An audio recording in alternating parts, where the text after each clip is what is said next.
দিদি এখানে জিও টাওয়ারটা কোথায়? আমরা এখন যাচ্ছি আমার বান্ধবীর বাড়িতে, কিন্তু আমাদের বান্ধবীর বাড়ি কোথায় জানি না, ভুলে গেছি কোথায় বলে জিও টাওয়ার আছে। এদিকে অনেক টাওয়ার আছে, টাওয়ারগুলো দেখায় দাও।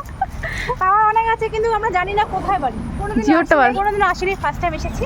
এখানে অনেকে বলতেছি জিও টাওয়ার কোথায়। ওই যে এটা একটা ওইটা হলো এসে একটা কি যেন বলে কারখানা। আমার বান্ধবীর বাড়িতে ছিল বিপত্তারিণী পূজা, আর আমরা কিন্তু ওদের বাড়ি কেউ চিনি না। ও আমাদেরকে বলছে সে টাওয়ারের পাশে, রাস্তা থেকে নেমেই যাকে পারছি তাকে বলছি টাওয়ারটা কোথায়, বুঝতেই পারছে না আমাদের। বাধ্য হয়ে বান্ধবীকে ফোন দিয়ে বান্ধবী চলে আসছে আমাদেরকে নিতে। 3-4 বছর থেকে পুজো করে ওরা, আমাদেরকে নিমন্ত্রণ দিয়ে আমরা যাই না। ফাইনালি এবছর যেতে পেরেছি। এই যে বিপত্তারিণী মায়ের মূর্তি দিয়ে ওরা পুজো করে পিতলের। ঠাকুরটা যে আমার এত পছন্দ কিছু বলার নেই। প্রণাম করে এসে আমাদেরকে প্রসাদ খাইতে দিয়েছে, কারণ অনেকটা দেরি হয়ে যাবে না হলে। তোমাদের এখানে ফলমূল লুচি যা কিছু সবকিছু দিয়ে দিয়েছে। তারপরে খিচুড়ি প্রসাদ নিয়ে এসেছে আমাদের জন্য। বাইরে খাওয়া দাওয়া শুরু হয়ে গেছে, আমাদেরকে ঘরের ভিতরে দিয়েছে। বিপত্তারিণী পুজোর যে মূর্তিটা থাকে মায়ের, সেটা আমি কোনোদিনও দেখিনি। এবারে ওদের বাড়িতে ফার্স্ট টাইম। এই যে আমার বান্ধবী যার বাড়িতে আমরা গেছিলাম, ওদের বাড়ির মানুষগুলো এত ভালো, কিছু বলার নেই। আমি বসে আছি, আমার প্রসাদ খাওয়া হয়ে গেছে, ওরা খাচ্ছে। তখন মনে হয় ঘড়িতে 6:30 বাজে। আমাদের অনেকটা রাত হয়ে গেছে। ওদের তো বাজারে বাড়ি, আর আমাদের অনেকটা আসতে হয়, অনেকটা রাত হয়ে গেছে। সবাইকে গুড নাইট। আর আজকে কার কার বাড়িতে বিপত্তারিণী পূজা হয়েছে কমেন্টে বলো।